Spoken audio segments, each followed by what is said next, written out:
Ever feel like you need a decoder ring just to understand Space Force doctrine? Well, get ready to ditch the ring because today we're diving deep into the intelligence section of the Space Capstone publication. Specifically Chapter 4, right? The one that's supposed to make us intelligence gurus. You got it. Think of this as your cheat sheet to understanding how the Space Force thinks about intelligence. Okay, I'm intrigued. But before we go full-on space nerd, can you remind me why this even matters? Because out in the vastness of space, knowledge is power. This chapter lays the foundation for mission success, giving commanders what they need to make those split-second decisions. So this isn't just some dusty old manual. It's a living document shaping how the Space Force operates. Absolutely. And it's interesting how the Space Capstone publication stresses sticking to the same playbook as the other branches. Aligning with Joint Publication 2.0, right? To make sure everyone's on the same page during joint operations. Exactly.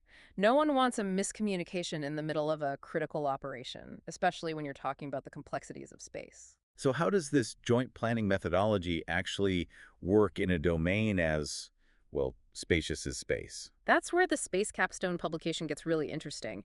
It breaks down the intelligence process into 6 phases. 6 phases, huh? Sounds a bit like a checklist. Not quite. They're more like a constantly spinning wheel where each phase influences the others in a continuous cycle. Okay, so it's more dynamic than just checking boxes. Tell me more about these phases. Well, it all starts with planning and direction. Imagine it like scouting out a new city before you move there. You want to know the layout, the potential hazards, the best places to find a decent cup of coffee. Exactly. This is where you factor in your own capabilities, understand the commander's objectives, and identify what information you need to achieve those objectives. And I'm guessing this is where those intelligence gaps come in, those things you didn't even know you didn't know. Precisely. And this is where you, as guardians, come in. You're the ones on the front lines identifying those gaps.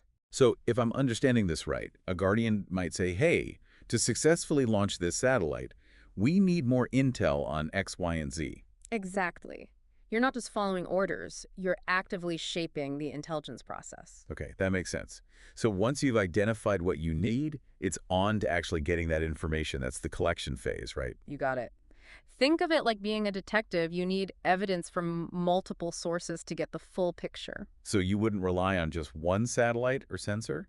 You'd want diverse sources to paint a more comprehensive picture. Absolutely. And you have to remember, adversaries are constantly adapting, trying to stay one step ahead.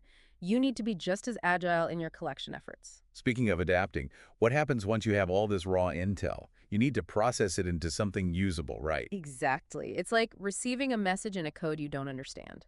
You need to decipher that code, translate languages, convert data into formats that analysts can use. That's where processing and exploitation come in. Turning raw data into actionable intelligence. It's like taking a raw ingredient and turning it into a delicious meal. I like that analogy. And just like a good chef knows how to combine flavors, intelligence professionals in this phase are skilled at connecting the dots between different pieces of data. This often involves working with other agencies, sharing information, and ensuring everyone has the intel they need. Teamwork makes the dream work, even in space. Okay, so we've gathered the intel, made sense of it. What's next? Now we get to the aha moment, the analysis and production phase. This is where we answer the so what? What does all this data actually mean? So we connect the dots, identify potential threats, and provide actionable intelligence to those who need it. It's like putting together a puzzle. You finally see the full picture, and that picture is what allows commanders to make informed decisions. But intelligence is useless unless it reaches the right people at the right time. Which brings us to dissemination and integration. Right. Think of it like a fire hose of information. Dissemination is about directing that flow, ensuring the intel is accurate, timely, and reaches those who need it most. So it's not just about blasting it out to everyone, it's about strategic sharing. Exactly. And that's where tools like the Unified Data Library come into play. These tools ensure everyone has access to the same intel, facilitating faster, more informed decisions. Which is critical in the fast-paced world of space operations. No time for delays when you're dealing with the cosmos. You got it. And finally, we reach the evaluation and feedback phase. It's like a debrief after a mission, right? What worked, what didn't, and how can we refine our processes for next time? You nailed it. This phase ensures we're always adapting and improving the intelligence process. And remember, everyone has a role to play in providing that feedback. So it's a constant feedback loop, constantly learning and evolving. Which brings us to one of the most critical parts of this whole process, IPOE, that space-based crystal ball we mentioned earlier? Exactly. IPOE, or Intelligence Preparation of the Operational Environment, is a continuous process that's key to understanding the complexities of the space domain. It all starts with defining the operational environment, the OE. That sounds straightforward enough. What makes defining the space OE so unique? Okay, so defining the OE in space, that's got to be totally different from, say, scoping out a battlefield. It's like comparing apples and asteroids, Yeah. literally. The space OE, it has no physical boundaries, it's constantly changing. Plus, actions on Earth, they can have instant consequences thousands of miles up. Talk about a ripple effect. So it's Yep. about understanding those connections, how everything interacts up there. You got it. And then there's the whole organizational complexity thing. You've got nations, commercial companies, even individual actors, all with their own agendas in space. Wow, so figuring out who's doing what up there and what their intentions are, that's going to be a massive undertaking. It is. It really is. Sounds like a giant game of cosmic chess. All right, so once you wrap your head around this crazy space OE, what's next? Right. So step 2 is all about describing the OE impact, which basically means analyzing how space affects us, our allies, and of course, any potential adversaries. Okay, so connecting the dots between what's happening up in orbit and how it impacts everything down here. Precisely. We need to understand how events in space might affect things like satellite communication, navigation systems, even our ability to monitor global events. Right. What happens in space doesn't stay in space, right? Definitely not. Which brings us to step 3, evaluating our adversaries. What's the key here? Hey, think of it like building a profile on a potential opponent. Only in this case, the stakes are a lot higher. We're analyzing their space capabilities, their doctrine, their limitations, even their intentions. It's serious business. So it's about figuring out their strengths and weaknesses in the space domain, what they can do, and maybe even more importantly, what they might do. Exactly. Knowing your adversary's capabilities is crucial to anticipating their moves and countering any threats that might pose. Which brings us to step 4, assessing adversary courses of action. This sounds like the space equivalent of anticipating your opponent's next chess move, but way more complex. You got it. Our intelligence analysts use all the information gathered in the previous steps to anticipate enemy objectives and potential strategies. It's all about being proactive, not reactive, and developing those counter strategies to protect our interests in space. Always be thinking ahead, just like a good chess player. Now, all this intel gathering is useless unless you can actually get the information you need, right? That's where collection and targeting come into play. Right on. It all starts with identifying those intelligence gaps, often formalized through a request for information, or RFI. Think of it like putting in an order for intel. We need information on this specific topic. So instead of ordering takeout, you're requesting satellite imagery, signal intercepts, that kind of thing. You got it. And once you know what you need, you figure out the best way to collect it. That's where collection management comes in, using resources efficiently and prioritizing the most critical information. It's a big job. I bet. Sounds like a delicate balancing act, especially with limited resources and a constantly evolving threat landscape. It is. It's all about being strategic. The Space Capstone publication really emphasizes 2 key functions within collection management: collection requirements management and collections operations management. Okay, break that down for me. What's the difference? Sure. So collection requirements management, make sure we're collecting the right information to meet those identified intelligence gaps we talked about. And then collections operations management. That makes sure we're using the right tools and techniques to collect that information efficiently and effectively. So it's about having the right plan and the right tools for the job.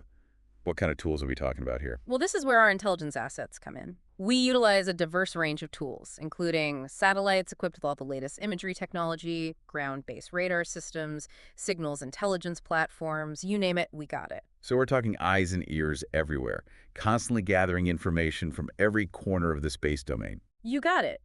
But it's not just about having the tools, it's about using them effectively, right? That's where the collection plan comes in. This plan factors in things like revisit rates. Hold on, revisit rates. Right. So that refers to how often a satellite passes over a specific target. It's all about timing. If you need real-time information, you need a satellite with a high revisit rate over that location. So you can't just ask a satellite to make a U-turn if you miss something. Nope.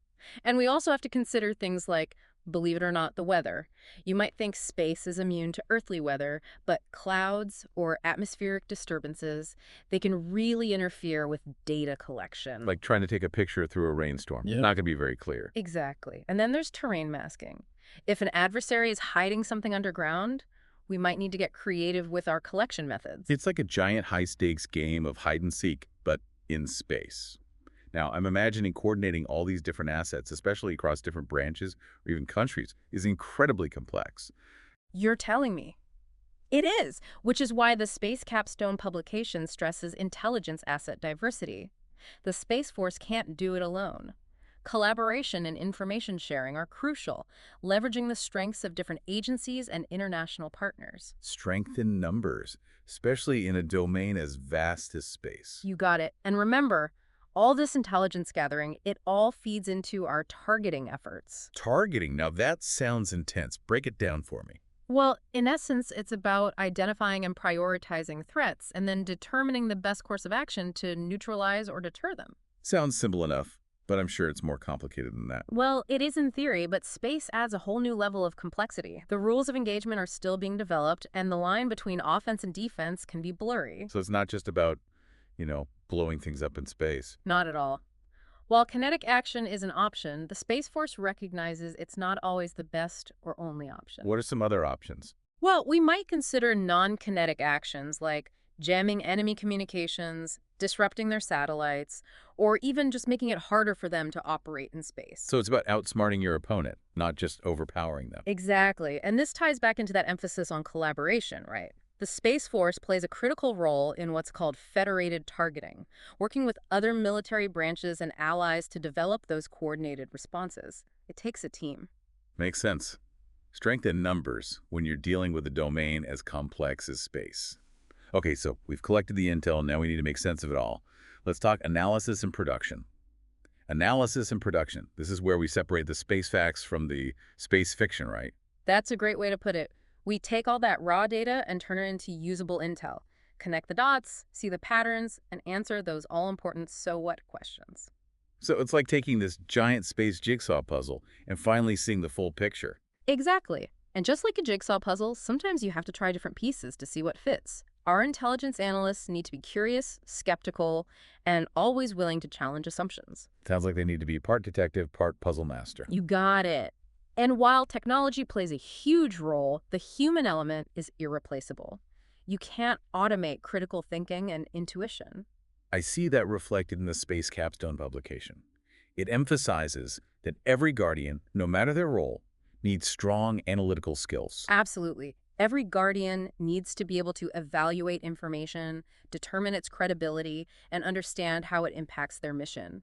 It's not just about following orders, it's about thinking critically about the information you're given. So even if you're not an intelligence officer, you're still part of the intelligence process. 100%. And to help with that, the Space Capstone publication emphasizes 5 key principles from ICD 203. That's like the rule book for intelligence analysis. Okay, hit me with them. What's the first principle? Objectivity, letting the facts speak for themselves, putting aside personal biases, seeking out information that challenges your assumptions. So being intellectually honest, even when it's tough. What about the second principle? Independence from political considerations. Intelligence shouldn't be used to push an agenda. It's about providing unbiased assessments, even if they're not what people want to hear. Speaking truth to power, even in space. I like it. What's next? Timeliness. In the fast-paced world of space operations, outdated intel is useless. Getting timely information to decision makers is absolutely crucial. Especially when you're dealing with potential threats moving at orbital speeds. What's principle number 4?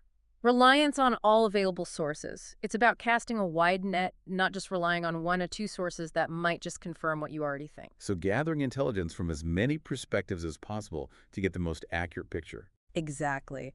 And finally, we have implementing and exhibiting analytic tradecraft standards.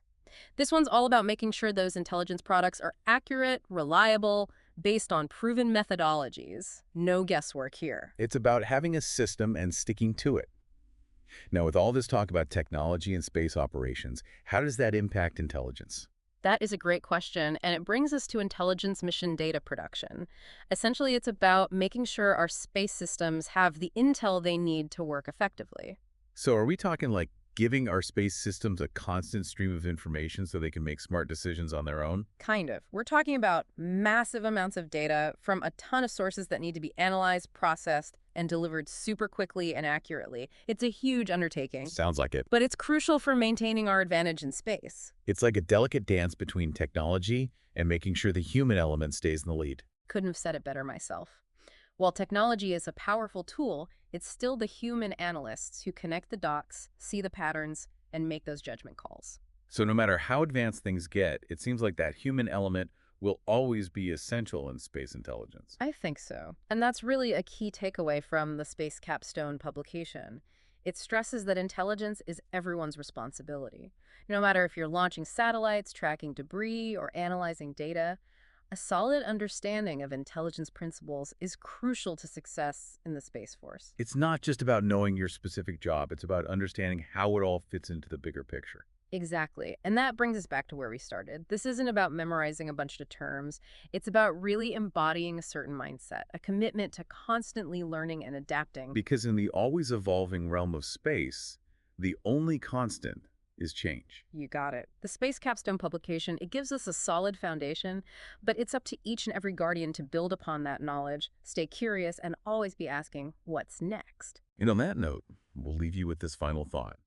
As space becomes more congested and contested, how will this intelligence landscape need to adapt? What new challenges and opportunities are out there? Keep those questions in mind, Guardians, because the future of space security, it depends on finding the answers. Until next time, keep looking up.